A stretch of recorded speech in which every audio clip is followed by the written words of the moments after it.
Hi, everyone, and welcome to our book talk today. I see people are still kind of trickling in, but I'll get us started by thanking you all for joining us. I'm Adrian Daub. I'm the faculty director at the Clayman Institute for Gender Research. We're delighted to be here today to celebrate the recent release of Hedged Out, Inequality and Insecurity on Wall Street by Megan Tobias Neely. Please note that this talk is being live captioned and recorded, and that the recording will in fact be shared with all of you in the next few days. The book Hedged Out dives into the upper echelons of Wall Street, showcasing the voices of managers and other workers to illustrate how this industry of politically mobilized elites generates extreme wealth and also excludes individuals on the basis of race, class, and gender. If you're interested in getting your own copy, and I hope that you are, please do check out the chat where we'll put a link to purchase the book. Note that we've included a discount code to receive 30% off this book. Before we get started, I'd like to share a little bit about the Clayman Institute. Since 1974, the Institute has conducted research around topics related to feminism, gender, race, and sexuality. It has brought together communities of interdisciplinary scholars and has endeavored to translate gender research to broader audiences. The Institute operates as an incubator for collaboration, engaging diverse groups of experts and scholars to identify and tackle the big questions related to gender equality at the particular historic moment. For decades, the groundbreaking research conducted at Clayman, both the in-house research and the interdisciplinary gender research that we have funded across Stanford's campus and beyond, has, we hope, affected lasting change. It's my honor now to briefly introduce our speakers. We're celebrating the latest work by Dr. Megan Tobias Neely. Megan was a postdoctoral fellow here at the Clayman Institute, and while this was before I was director at the Institute, my colleagues had only great things, only fantastic things to say about Megan's 2 years at Clayman, where she worked on this very book and contributed in really very many ways to the research and to programming. The team remembers hosting a fun and dynamic in-person book manuscript workshop on this very book, in fact. It's in person, you heard that correctly. Those were the days. So it's particularly meaningful to them and to all of us at Clayman to hear from Megan today. You'll hear more about her background in a bit, but for now, we're just extremely excited about that this book that in some ways took important baby steps here at Clayman was now coming back to us. We're thrilled to have her here in conversation with someone who we also know very well, Theresa Iker, former Clayman Institute graduate dissertation fellow. Theresa is a Stanford PhD candidate studying US history. Her dissertation provides the first comprehensive history of the American men's rights movement and its role in the growth of the far right. Theresa, we're extremely glad that you've agreed to talk about a different group of a male-dominated group today. Thank you for agreeing to moderate today's event. With that, let's get the conversation started. If you have questions for the speakers during the talk, you may enter them into the Q&A section of the Zoom. There will be time for audience Q&A at the end. So Theresa, I'll hand things over to you, and thank you all for being here today. Fantastic. Thank you so much for that wonderful introduction. And I want to thank everybody for coming today on your lunch hour. We have a fantastic turnout as we welcome Dr. Megan Tobias Neely back to the Clayman Institute. Her timely and important research explores rising inequality in the United States using a lens of gender, race, and class. As she describes in her new book, Dr. Neely began her career by working as a research analyst for BlackRock, Inc. in the depths of the financial crisis. She went on to study sociology, graduating from the University of Texas at Austin with her PhD in 2017.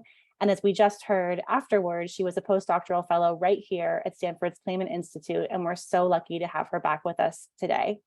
Dr. Neely is currently an assistant professor in the Department of Organization at Copenhagen Business School. Her earlier book, Divested, Inequality in the Age of Finance examines the role of the growing financial sector and widening economic equality in the United States. And I will now turn it over to Dr. Neely to discuss her exciting new book, Hedged Out, Inequality and Insecurity on Wall Street.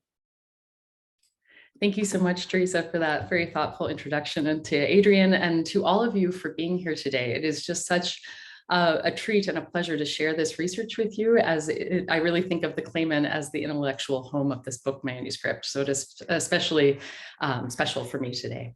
So I want to start by sharing my slides first off, but I want to start my talk today with a simple Google image search. When you enter the terms hedge fund manager into the Google search engine, you will return this sea of white men's faces. And this largely reflects reality. Hedge funds run exclusively by white men at the executive or partner level manage 97% of the industry's investments. So it is exceedingly white male dominated. Many of you might be thinking, what exactly is a hedge fund? You are not alone. Hedge funds often make headlines, but few people actually know what they do. So it's not actually a hedgehog with a coin like this photo, but a private investment firm that pools large sums of money from wealthy people and institutions to invest in the stock market. And contrary to popular belief, the wealthy are not their primary clients. It's actually many of us. So most of their investments come from large institutions, such as pension funds, nonprofit endowments, like universities. And so we all have a sort of vested interest in hedge funds.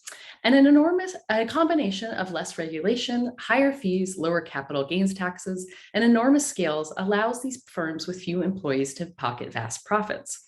So as this slide shows, hedge fund managers are well represented among the top 1% of earners, with average pay of $1.4 million. Even entry-level positions earn on average $680,000, which is approaching the $850,000 threshold of the top 1% of household earnings in the US. And globally, there are about 10,000 firms with 390,000 employees that manage over $4 trillion in assets. For reference, $3 trillion is roughly the combined market value of the top 5 tech giants. And in just 1 year alone, one of the largest hedge funds, Bridgewater Associates, posted annual investment returns of $15 billion, which exceeded the profits of Google, eBay, Yahoo, and Amazon combined. Yet the firm only has 1,500 employees, compared to 100,000 employed at Google alone. The hedge fund manager, Ray Dalio, made $3 billion that year, $3 billion. Now, many of you might be familiar with the fact that income inequality in the US has skyrocketed, largely driven by the rising incomes of top earners who doubled their share of the nation's earnings since 1980. And that was also the year that Washington began to deregulate Wall Street. Since then, the financial sector became riskier, more complex, and obscenely lucrative. It has played an important role in rising incomes at the top. And women are drastically outnumbered among the 1%. Women's income alone accounts for only 5% of the top 1% of household incomes, and 91% of the heads of households in the top 1% are white. And even as women have entered industries previously dominated by men, the gender wage gap remains most pronounced at the top of the earnings distribution and is least likely to be explained by differences in the human capital. And so while the factors that prevent women and marginalized men from achieving upward mobility are well documented, scholars do not know why a select group of men garner such high earnings, more so than in other eras and contexts where white men also have dominated among power holders in our society. So this led to my research question, this particular puzzle. Why is the 1% a bastion of power and privilege for white men? And more generally, how do gender, race, and social class, a system of inequality, bolster the power of economic elites in the 21st century? Now, to answer these questions, I selected the hedge fund industry as an ethnographic case. And this is because over the past 30 years, this industry has rapidly expanded at the same time as economic inequality has widened and finance has grown tremendously. Hedge funds contribute to these escalating top incomes and feature the striking inequalities characteristic of top earners. And the high stakes in this trillion-dollar industry may motivate power holders to work harder to guard their interests, which reveals inequality-producing processes and mechanisms that are often concealed in other less extreme settings. This provides valuable insight into how social inequalities become entrenched and reproduced over time. And I used ethnographic methodologies because they allow us to understand how and why social hierarchies form and marginalize specific groups. Now, ethnographies of elites suggest that scholars need to have previous social ties to this elite group in order to understand them. And so I thought I'd be well positioned to carry out this research, because although I came from a middle-class upbringing, I worked in the hedge fund industry from 2007 to 2010, conducting industry research for a large investment firm. And when I returned to study the industry starting in 2013, I remembered the jargon of the industry and had kept in touch with former colleagues. I positioned myself as an industry insider and assumed my best power pose, like the one a photographer coached me into at a headshot booth and at a hedge fund conference. And I made efforts to appeal the appearance roles in the industry and pulled out my wool suits and high heels from my days in finance, hoping to blend in. Yet my insider status actually deterred people from participating in the study because my previous employer was a very large investor. So hedge funds are wary of the news media and even more so of client investors. So they were worried about what kind of information would be shared. Once I switched to introducing myself solely as a scholar and emphasized the focus on gender and race, people expressed more interest in the study. And the recruitment script itself yielded rich data. So people often agreed that gender was a problem, yet became defensive about race, arguing that the industry is meritocracy. So using a variety of recruitment techniques, I collected ethnographic data from 2013 to 2019 in New York, Texas, and California, which are the 3 states with the highest kind of numbers of hedge funds. I interviewed 48 professionals and observed 23 events and 12 workplaces.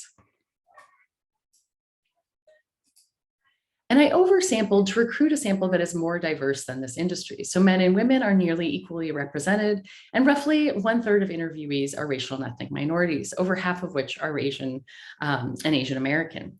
And since the study focuses on masculinity and whiteness, my goal is not to generalize from the experiences of white women or people of color. Rather, I use them as exceptional cases in this context. So as exceptional cases, they provide insights into the dominant norms and practices and make apparent the processes that benefit elite white men. So to get to my findings, in cultural representations of the rich, we usually see a solo white man or a duck at a desk hoarding his money. But in real life, economic elites do not work alone. So the hedge fund industry offers unique access to status, money, and power. Yet these rewards come with risks and uncertainty. So the stock market is volatile, the regulatory environment constantly changes, and the stakes are exceedingly high. And I find that in response to uncertainty, hedge fund managers are highly motivated to protect their interests. And this shouldn't come as a surprise. We'd expect them to protect their interests. What is perhaps unexpected is how they build communities to do this. So when I began my research, I immediately noticed common discourses about being like a family, being anti-hierarchical, being anti-bureaucratic, and having shared ownership culture in which everyone reaps the rewards. So people described how they share information with each other, how they mentor one another, and how they even invest in each other's firms. And we wouldn't necessarily expect this of elites to create this kind of community. And they emphasized how trust and loyalty were key to building this community as a means to protect themselves from risk and uncertainty. So in exchange for trust and loyalty, hedge fund managers would share opportunities and resources with one another. So the title of the book refers to how hedge funds are able to create a thick protective hedge against the incursion of oversight of others. Insiders effectively create boundaries to allow insiders to hoard resources and opportunities, sharing them with almost exclusively with similar others, while simultaneously hedging out other people who don't fit in for a variety of reasons. So this hedging in and hedging out create and sustain a system of inequality.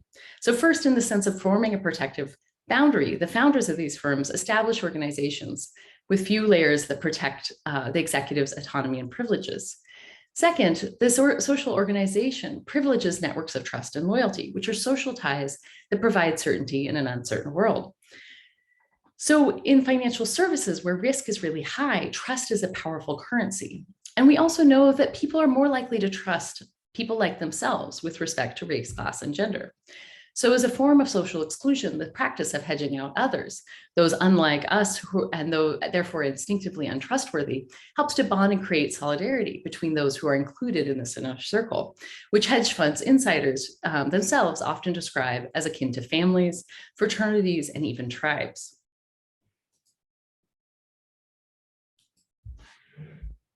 Now, the people I interviewed called their organizations flat, with fewer layers of managers and less formal procedures. They thought this allowed their firms to be more innovative and adaptive, much like those in tech, especially to uncertainty caused by swings in the stock market. The founders said they intentionally created these firms as alternatives to the hierarchical structures of bureaucratic investment banks, which they perceived as very stunted in innovation and rigid in practice. So for many, the goal was to foster a sense of trust, inclusion, and even ownership among their employees. It also allowed them to hire fewer personnel and pay fewer salaries. And this created an environment with high competition among workers and considerable executive discretion over personnel and compensation. This context exacerbated tendencies towards favoritism and exclusion, generating social inequality. And today I'll just share two features of these organizations that created the social hierarchies that led to inequality. The first is a highly specialized and interdependent division of labor, and the second involves the structures of accountability.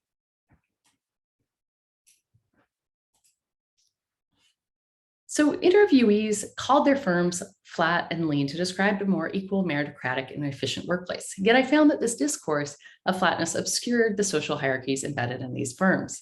This was evident in the contracts that organized all firm activity, which had clauses that identified the importance of key personnel. This suggested a very explicit hierarchy that benefited those at the top. And while workers tended to believe that the division of labor was complementary, independent, and meritocratic, it featured gender and racially typed jobs with an unequal status and compensation. So at hedge funds, labor is divided between what is called the front and back office. And this does not describe the firm's physical layout, which is usually an open planned office like this one. These offices remove physical barriers between executives and employees with the idea that it would promote open participation and communication. Hedge funds in practice were organized around this key executive, the hedge fund manager, who oversaw the day-to-day workings of the firm. The front office referred to investment-oriented and client-facing jobs, and the back office refers to support positions like operations, compliance, and administration. Interviewees reported higher pay in the front office than the back office because the front office personnel make the money, so to speak, either by raising it from client services or investing it in the stock market. And women tended to be focused or concentrated in client-facing and administrative roles. Interviewees described firms mostly comprised of men on the high-status research and trading teams that out-earned client services. And this placed men on a track that led to more partner and executive positions. Even within investment teams, assignments were often patterned by gender as well as race, ethnicity, and national origin. So white women were counted being assigned to investments in retail firms, even, for example, one who specialized in oil and gas in her college degree. White men often described how they specialized as quote unquote generalists who invest in any kind of market and were with a wide variety of strategies. And this slide that I have here is from the HBO or the Showtime show, television show Billions, about a hedge fund. And true to life, the hedge fund manager sports jeans and a t-shirt, while the woman whose name is Wendy in this show wears more formal office attire. And I often saw this during my field work. Meanwhile, racial and ethnic minorities often specialized in a geographic area specific to their perceived or actual racial or ethnic or national identity. So for example, Lisa, who was born in East Asia, is a portfolio manager who specializes in what are called emerging markets. And she cited South Korea, Taiwan, and Vietnam. She said that this led investors to perceive her portfolio as high risk. So these kind of specializations typecasted Lisa and others' expertise as niche and afforded fewer opportunities to advance. Meanwhile, leadership positions tended to favor employees with that expertise perceived as general, which was often coded as US and European focused. These distinctions shaped how firms distributed pay, status, and authority, and led white men who tend to look like this one on the more casual trading desk to access leadership roles later on in their careers. A second feature of this protective boundary was the accountability structures. So executives often emphasized how important open communication with transparency is, but in a context with fewer worker protections, no human resources, or barely any, and powerful executives, it led some workers to distrust this open call. And some even mentioned how they were penalized when they spoke up. And this led disenfranchised employees to view the labor market as the only option to advance when they've encountered problems with their hedge fund manager. So I want to start with the example of Andrew. When I first met Andrew, who's a white man in his 30s, he donned thick square moon glasses. The top button of his shirt was unbuttoned under his blazer, and his wavy hair reached about mid-ear, much longer than the industry norm for men. And he really tried to embody a different image than the stereotypical clean-cut look of the industry. His casual demeanor was consistent with his path to hedge funds. He said, quote, "I lucked into the industry." He'd been working as an attorney, and then an opportunity arose. He said, quote, "I was at a wedding with a woman that I know, and her husband was a headhunter who was looking for people to work at a distressed trading fund." Andrew was lucky. He was at the right place at the right time, but his lucky opportunity is only available to those who have class and racial privileged networks. And he was recruited into a pretty technical expertise part of the industry, even though he was an attorney by training. In contrast, I interviewed two white women who recounted how they were recruited to client services roles when they were at social events, even though they specialized on the investment team previously. And yet, Andrew did not question his qualifications or worth of negotiating this and future job offers. He said, you need to manage that trade-off of showing that you're excited about having the opportunity, but also showing that you know that your personal market value is higher. And he stressed that he was in an executive role at the time, he respected employees who negotiate, because otherwise it signals, quote, a lack of assertiveness, a lack of self-confidence. Maybe I don't fully appreciate my worth. And I heard this from many other white men from class privileged backgrounds. In contrast, Sasha is a Black woman and first-generation immigrant raised in a working class family. She provided an exception to the rule of access to elite networks, which was the norm among the people I interviewed. In contrast to Andrew, Sasha's self-presentation was immaculate. She always wore pantyhose, high heels, and structured dresses. Her hair was usually pulled back into a sleek bun. And she said, I didn't get here because of my networks. My parents' networks aren't going to get me here. After attending a state school, she entered the industry as an accountant in the back office, a lower paying department, before eventually making her way into client services. And when I first met Sasha at this hotel on Manhattan's Upper East Side, she was really happy at her firm. But she later became frustrated when I met her later in the year because her teammate and supervisor, who are both white women, she figured out that her teammate earned 3 times her pay, despite being less qualified in credentials and experience. So Sasha requested a raise, stressing her labor market value. She recounted how she said, I should get paid market, and market is XYZ. In contrast to Andrew, Sasha encountered backlash.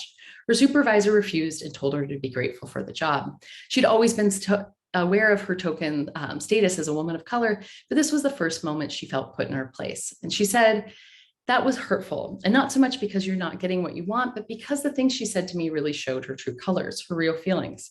I've always been the one, but I've never been so directly spoken to, put into place, like know your role as I was that moment. And afterwards, she said that human resources contacted her to discuss what transpired. And I was surprised because no one mentioned human resources, especially at small and mid-sized hedge funds, even though I explicitly asked about it. And it turned out that human resources was actually the hedge fund manager at her firm. And this was common practices at these small firms where executives, quote unquote, wear multiple hats. She questioned his motives reasonably because he asked if she pressed charges. And she said that after that moment, things got too tense at the firm, and she eventually quit and moved on. And her case appeared the norm for handling discrimination or harassment. Others said that seeking any kind of internal or external recourse would be futile or exacerbate problems. They said that pressing charges would be a career ender because it tarnishes your reputation in this small, close-knit industry. They thought firms would inject employees and candidates known to have filed a discrimination lawsuit. And I actually found evidence of this.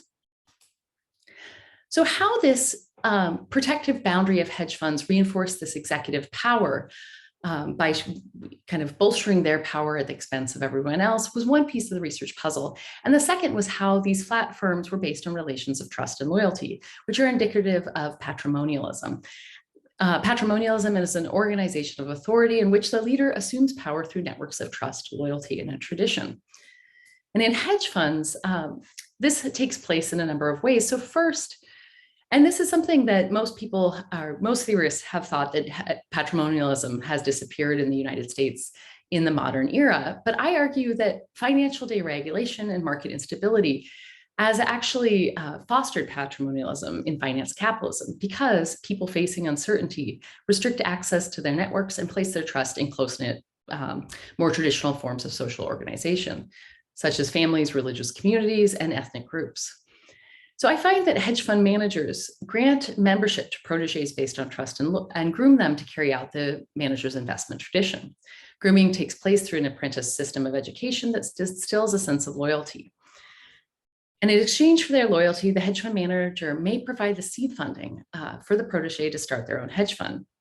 And because perceptions of trust and loyalty are shaped by gender, race, and social class, inequality is deeply ingrained into the social fabric of this industry. Now, this system of authority came about in a number of ways. So first, in the way people talked about trust. Trust is a willingness to be vulnerable in the face of risk or uncertainty, such as when you're hiring or investing in someone. So people at hedge funds described a chemistry aspect to hiring and investing in those deemed trustworthy. So because of these systems of inequality I mentioned before, trust allows some people into the community, but it also simultaneously excluded others. And I want to give two examples today of that show how this works. So Brian is a white man who earned an MBA from an Ivy League university and then started his career as an entry-level analyst at a large investment firm. After only 3 years, he launched his own hedge fund. Of the time, he said, "I didn't have the contacts. I didn't know anybody." Yet he raised $2 million in seed investments from his personal and professional networks. Brian said he received seed funding from his previous boss, his family and church community back home, and his contacts in business school. Next, he cited an early investor who was his former girlfriend's father. He then said, quote, "I actually had a lot of connections through my exes," referring to multiple investors found through women who were exes at the time. Brian said, his former boss's father and his poker friends invested in me because he thought I was trustworthy. And I later read in the news that Brian's father was the CEO of a large public company, who had lots of connections who invested in him. So he clearly had wealthy networks that trusted him to invest their money despite his limited experience. 2 decades later, Brian lost their money by taking on too much risk when the financial crisis started in 2008. He had to shut down his firm, and he recalled how his core early investors remained loyal until the bitter end. And after our interview, I learned that he launched another hedge fund by going back to those same investors who funded him the first time, even though they lost his money. Now, in contrast, Diane is a white woman portfolio manager who runs a large hedge fund who invests in other hedge funds. And she recounted a time when her partners pushed back on an investment in a woman's hedge fund. She said, quote, "She's really super aggressive." And I think that kind of scared them a little. She's got great numbers, but she's aggressive, like when you meet her personality-wise. And I think it freaked them out a little bit. And I had money with her in my previous position. So they were like, "But the risk level." And I was like, "Look at her track record. You want to put money in." And so mathematically, the numbers ultimately bear it out. According to Diane, this woman had a strong, proven track record, yet her partners, all men, perceived the woman as too risky. And I want to also compare these two accounts with that of Matthew, who shows how these perceptions of risk-taking are also racialized. So he was the only Black man at his firm. When I met him at an industry event, he was dressed formally in a suit like the man featured here. He graduated from a top boarding school and Ivy League universities, which usually secured advancement in the industry. But he described how colleagues often accused him of being arrogant and aggressive on the trading desk, where vulgar language and emotional outbursts are the norm, and even bonding rituals. And he attributed this to the perceived incongruity of him being a Black man from an elite background. These dynamics became untenable at several firms, including his last one, where he was eventually pushed out. So Brian, Diane, and Matthew's cases demonstrate how gender and racial stereotypes shape trust. Now, the second feature of patrimonialism I want to share today is loyalty. And I found that hedge funds build loyalty through grooming processes characterized by master-apprentice relationships. Firms, excuse me.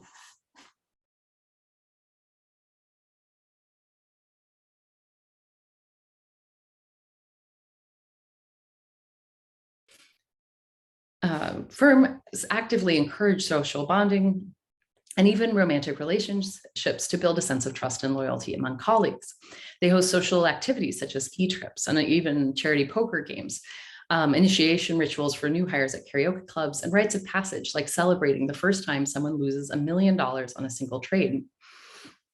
And lastly, the sense of loyalty stems from a sense of familiarity. And my interview with Jay really illustrates this. So he's a Latino. When I first met him, he stood out, excuse me, in a room full of white men because a group of younger men of color surrounded him. And as we all mingled, he stopped to introduce them to contacts. Excuse me. Later, when I asked Jay how he trained to work at hedge funds, he said, one thing I learned immediately is there's this very strong mentorship environment. And he described it as patrilineal. And he said that that this family-like mentorship was the way to gain the know-how of the industry. He said, as you start climbing the totem pole, if you will, you start looking for people like yourself. It's this organic process whereby you see people that have that same mentality, the same passion, the same drive, and you teach them all that you know. And at this point, I realized that that group of, excuse me,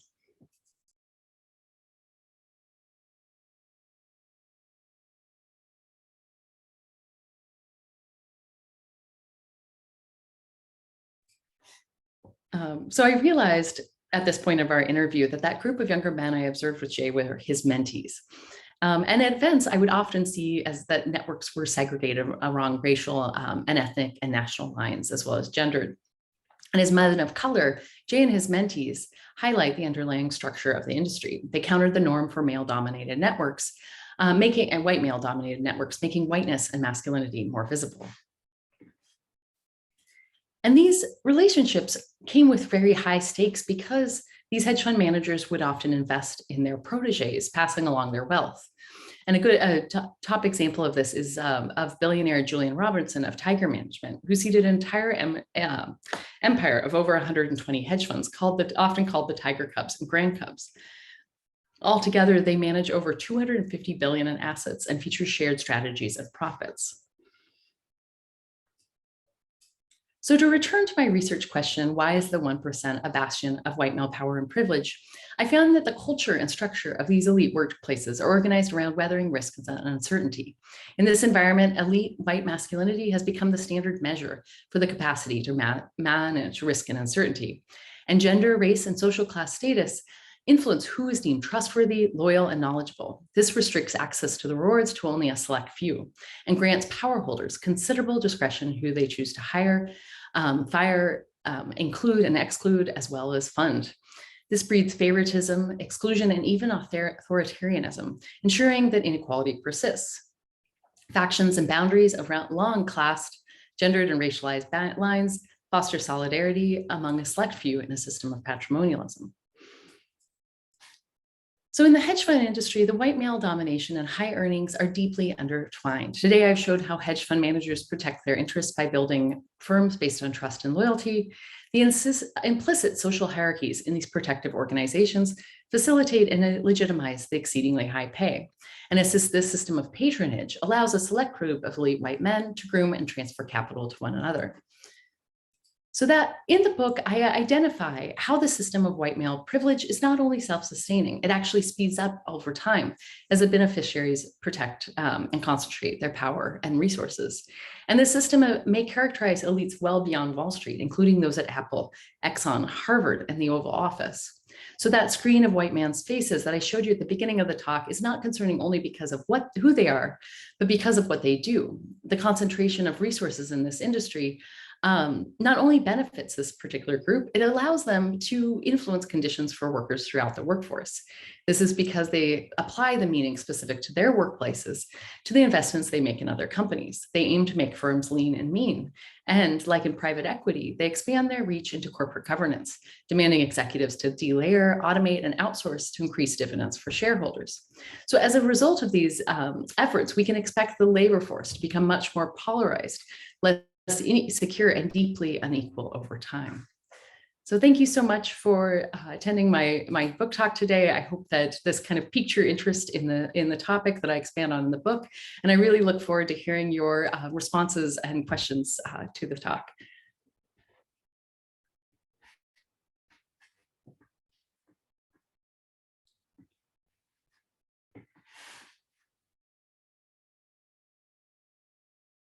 Okay, wonderful. Well, I'm going to go ahead and kick us off with some questions to follow up with that amazing talk. But selfishly, I have my own question that I wanted to start with, just given that my own research heavily interrogates masculinity and especially white men. So if we may, I'm curious if you can talk about how you theorize different conceptions of masculinity throughout the book and in the hedge fund industry in particular. And then also this concept of how male hedge fund managers can kind of hedge some of the more toxic features of masculinity, kind of like aggression, violence, with kind of a veneer of politeness and the idea of meritocracy. And then building up on that, I'm also curious if you think that any of the attendant problems and inequities in the industry could be resolved by increased gender and racial parity, or if you think there's deeper systemic problems at play. Thank you for these great questions. And so masculinity is one of the major themes of the book, and I didn't get into it as much in this in my talk today, but the book really examines how masculinity is really steeped in whiteness and as well as class and kind of an elitist class ideology. And I draw from gender theorist Raymond Connell's theory of hegemonic masculinity, which explains how ideologies, so belief systems about masculinity, both legitimize and uphold men's domination in society. And I kind of use that theory to think about what's going on in an elite setting and how these beliefs about things like risk-taking, trustworthiness, loyalty, justify people passing on money to men. And one thing that kind of captures how this works is that one thing that I found is often firms would describe how they would pay men who were fathers more money. So sometimes they would try to pay everyone equally, especially if it was a small hedge fund, but they'd acknowledge an exception to that and how they would pay fathers more. And one of the things that I found was that this practice was based on the belief that fathers, needed more money to support a family, even though there were many mothers in this industry too, but nobody shared that belief system for them. And so that was understood as something that they were needed extra support for. But I think it also captures how fathers are perceived as particularly trustworthy in the industry. So there's this kind of belief system that if somebody's a dad, you can give them your money and they're more worthy or trustworthy to manage that money with great discretion. So that sort of captures how these kind of assumptions actually lead to the transfer of money to particular people in the industry. And as Matthew's case captures, this is very much rooted in not only class, but as Matthew, who's a Black man from an upper class background, shows, it's also rooted in whiteness, because it was specific. He found that people questioned, his sort of ability to be, to take risks on the trading floor. They labeled him as aggression. And it shows that not everyone is read the same with respect to masculinity. So white men and Black men don't have the same, aren't given the same sense of trust when they enact the same kind of scripts that capture beliefs of masculinity.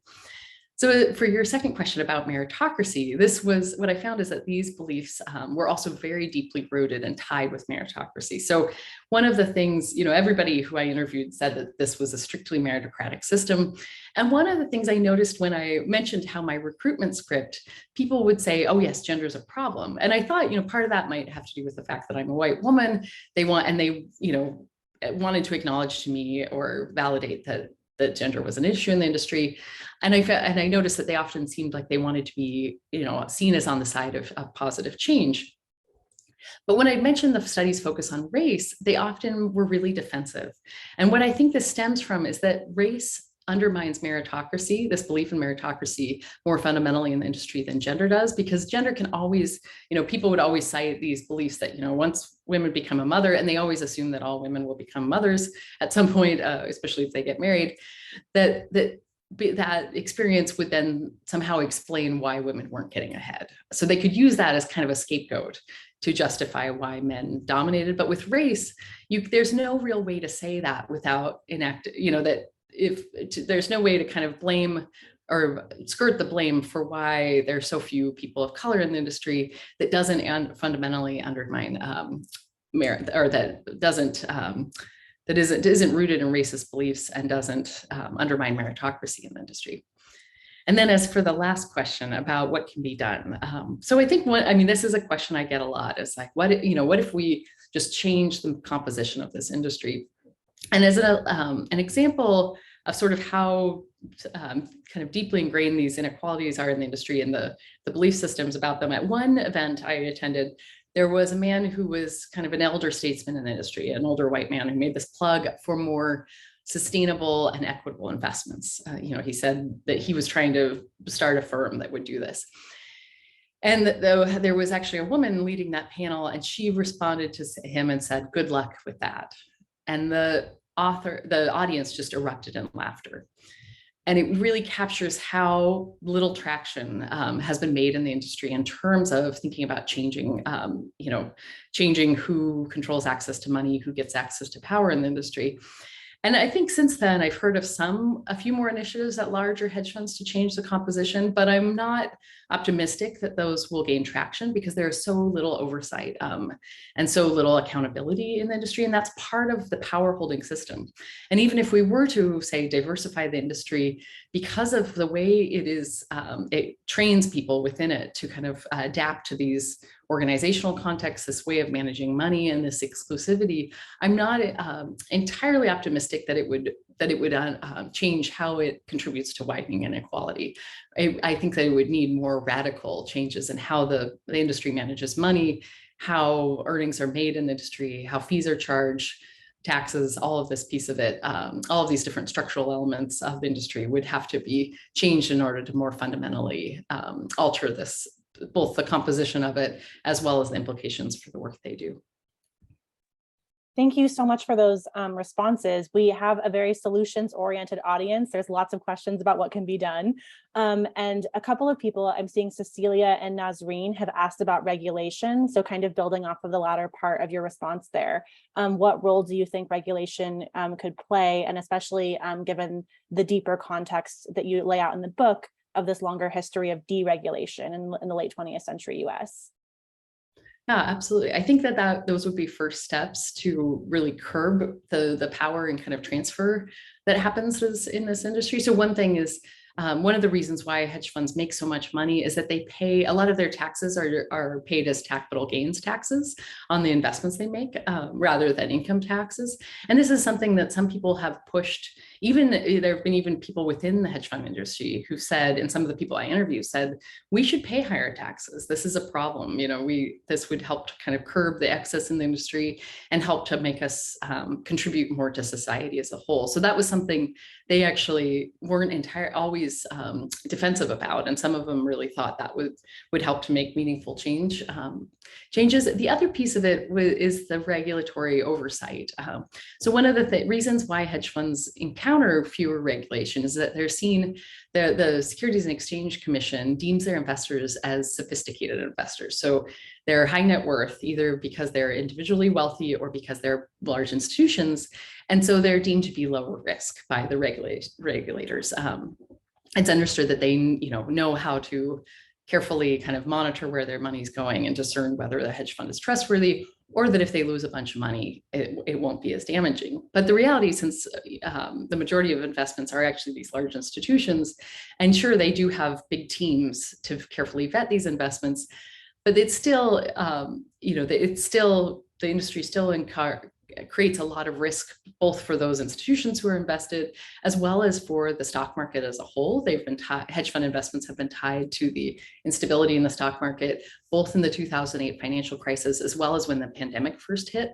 And so one of the calls has been to increase that regulatory oversight. And that's also something that I was surprised to find many people in the industry said we would like more regulation.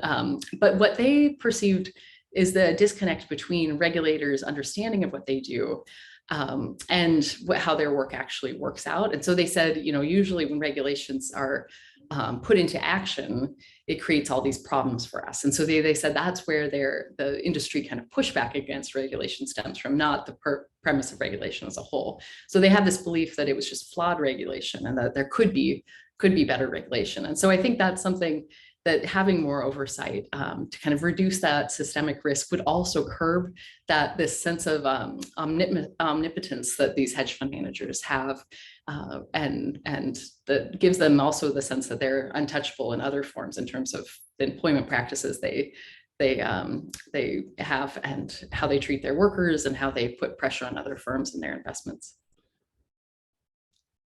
Fantastic. Thank you so much. We have a question from Marianne about this kind of tension between the family-like atmosphere that some hedge fund managers promote, this idea of loyalty, trust, at the same time, though, that employees will often exhibit competition with each other. So just curious how those trends coexist, and maybe if there's an inherent tension there. Yeah, that's a great question. And I think, I think there is a tension there, but it's also partly that the way that masculinity and whiteness and relationships building from them stems from that competition. And actually, and this builds on Marianne's research on masculinity contest cultures, it's actually that competition that happens in these spaces that then leads people to bond through them. So it's, they would describe it as antagonistic at times, and then people would describe these very competitive drinking rituals too, where they would carry over into after hours. But they described it as part of what bonds them. So, and they would even describe it in terms of when you're trading together, it's like war. They'd use that kind of language. So the idea was, and very militaristic in nature, that you're competing against one another, but you're also doing it for the same cause, and that's what creates the bond, this sort of tight-knit sense of connection with one another. So it's interesting how these two actually played on one another in unexpected ways, even though you'd think that it would create for a less tight-knit group. And I wanted to mention, one of the big hedge funds that is one of the largest hedge funds in the world, and it really encourages these kind of bonding rituals. It also has this culture very well known for being very kind of upright or upfront and confrontational. They don't describe it as argumentative, but more just a culture of calling each other out, being honest with each other. But it has a very high attrition rate, which I think captures how not everyone can feel bonded in these settings. So those who don't feel like they can fit in, or feel like, depending on who you are, what one person might be saying something thinking they're being candid might be experienced by somebody else as very kind of aggressive, and it might make them feel particularly vulnerable, especially if they're more marginalized. And what I found is that those dynamics often led to people being pushed out and feeling like they had to find a different firm to go to, as is the case of Matthew and Sasha. Fantastic. I'm going to try to blend two questions that I see here, one from Natalie and one from Carol, that both get into methodology, kind of like how you interview, how you immerse yourself in the field with these subjects. Questions like, what were your favorite questions to ask? How did you kind of embed in that culture? And then zooming out a little bit, how your approach might relate to feminist field work in general, and especially field work maybe in other disciplines like anthropology. Those are great questions. Thank you. This is something I thought about a lot. As I mentioned in the methods section, what I thought the kind of recruiting methods and the way to blend in and enter the field that I thought at the onset of the research didn't really hold up. And I was always throughout my research very, upfront about what I was doing. I just shifted how much I drew from my kind of insider status in terms of recruiting. And one of the things that what I found is that it actually, I think in this part is partly because the industry is very, it tends to be a very educated industry. There's a lot of PhDs in the industry. It has actually a higher number of PhDs than any other field in finance. There's some recent research that just came out on showing this, that kind of backed up what I found ethnographically. And so I think there's a lot of respect for research, and a lot of people who had been on that path. And so by positioning myself actually more of as an outsider rather than an insider, which was what you often do with ethnographic methods as you become more integrated in the field, for me was very helpful. And I always try to stress this because I want to encourage people to study power holders, and no matter what your background is, I think it's important too, and I think there's many ways to do it and to gain entrance. Now, one thing I thought about from the feminist standpoint, and this speaks to debates going on in anthropology and sociology and other fields, is that usually one thing feminist ethnographers have always called attention to is how by entering the field, we shape the power dynamics going on in the group we study and the context we study. And this is often because as a researcher, you have a certain amount of class status and cultural kind of privilege that you bring to the field. So you have to be careful to not use that power in damaging ways. Now, when studying elites, it flips this on its head because in contrast, what a lot of researchers or scholars who study elites have found is that if anything, it's harder to assert your authority in the field, and that it can be something that people will take advantage or push back on. And so with elites, you want to be really careful, because if you approach it how you would as with other groups using feminist methodologies to ensure that people aren't taken advantage of or exploited, you actually can reify their power or make them over kind of privilege their voices. And so this is something I thought about a lot in the research, because I do think on the one hand, it was that power imbalance, them being more powerful than me, that enabled me to get access. So while they often respected the fact that I was doing a PhD when I started the research and that I was writing it up for an academic book, there also was a dynamic where I was younger as a woman, especially as a white woman, that shaped how they related to me, and often kind of in patronizing ways. So they'd often say like, "Oh yes, I'd love to, I'll participate to help you with your report," and even though I'd be very clear that it was, I'd be publishing academic articles in a book, this kind of language was used again and again. And I think that it benefited my ability to gain access, but it is something that I was very mindful of in terms of thinking through those power dynamics. And I really tried to think about my own position in the field in terms of the kind of theories I was engaging. So thinking about how people responded to me, why they were more actually open to an outsider as opposed to an insider, helped me understand this importance of reputation and close-knit networks in the industry, because you could trust an outsider more than an insider to share their secrets. Thank you for those questions. Yeah, of course. We only have until 1, so we might not have time for more than 1 additional question, maybe 2. But Vivian has a question about some of the broader economic consequences of the hedge fund industry being so tightly controlled by these white affluent men, like how this composition might impact workers and non-workers across the economic spectrum. And then also, of course, I think all of us in academia are mindful that so many things, right, are managed by hedge funds, including the universities, right, that we're at currently. So I'm just curious about these kind of broader ramifications. Yeah, and this is something I sort of briefly touched on in the conclusion, and I think is really important with this research, is that, the point of it isn't just to think about, why this particular group's white male dominated, but thinking about why when we think of different kinds of power holders in society, so whether it's at hedge funds, whether it's in tech firms, the Oval Office, large corporations in the C-suite, how the composition of the people shapes and the processes that lead to this extreme imbalance in terms of who's running them, how that shapes their sense of kind of power and ability to impact the world. And this is something I heard again and again. So I mentioned in the conclusion how they shape how executives run their companies. So there's what's called activist hedge funds, which aren't like socially conscious or motivated hedge funds, but they're described as activists because they're more hands-on. So they actually put pressure on corporate boards to manage them the ways they want to. And they always do so with an understanding of the value for shareholders. So they want to increase dividends for shareholders and increase their investments. That's their foremost concern. And so this often leads them to put pressure on executives to do things like downsize their workforce, cut benefits and protections for workers. So and this is in general, hedge funds and the rise of the hedge fund industry is part of a broader trend of corporations making workplaces more kind of insecure for their employees. So whether this is precariousness among lower wage workers or more turnover and change for those who are in higher wages, their work is directly tied to those trends.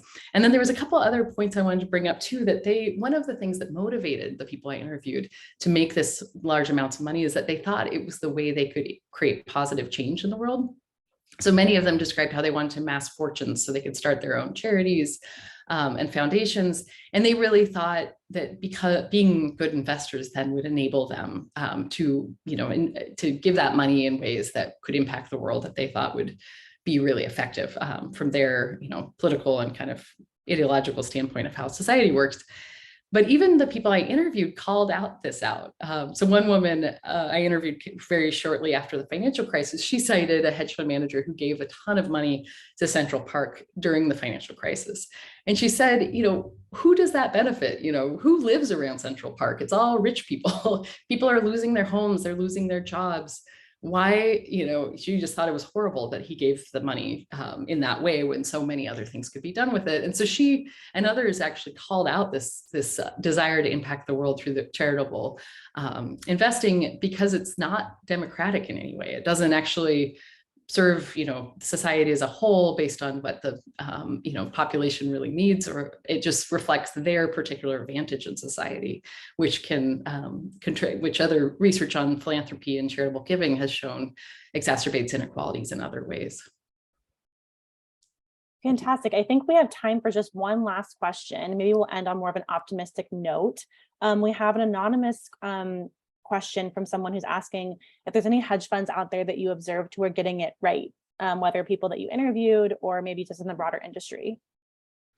That's a great question. I think, one thing I will say, I don't know if there were ones that got it right per se, but I did notice there were some both women-led firms as well as firms led by men of color that I heard more encouraging insights from. So one woman I interviewed, she actually described how because her firm was like majority women, but just barely numerically, she was often called, her firm was called the Chick Fund. And she was somebody who followed the same kind of path to becoming a hedge fund manager as many others. She worked in an investment bank and ran kind of a unit that was run like a hedge fund and then spun it off. And she really took it very seriously. So she described the management side of it. And one of the problems that came up again and again is that people who, the way they go into hedge funds, they often don't get training in how to manage people. So they're, and it's not really, they're not incentivized to manage well. And so she was kind of an exception to this, and that she really sought out training in that and described how she would, proactively recruit women for roles that, and sometimes she, when she decided this one woman who she approached as being her the chief operations officer who which focuses on accounting. And the woman was an accountant, and she said, the woman was like, I'm not sure if I'm qualified. And she said, no, you're definitely qualified. The last person we had in a role was a man who was a poet.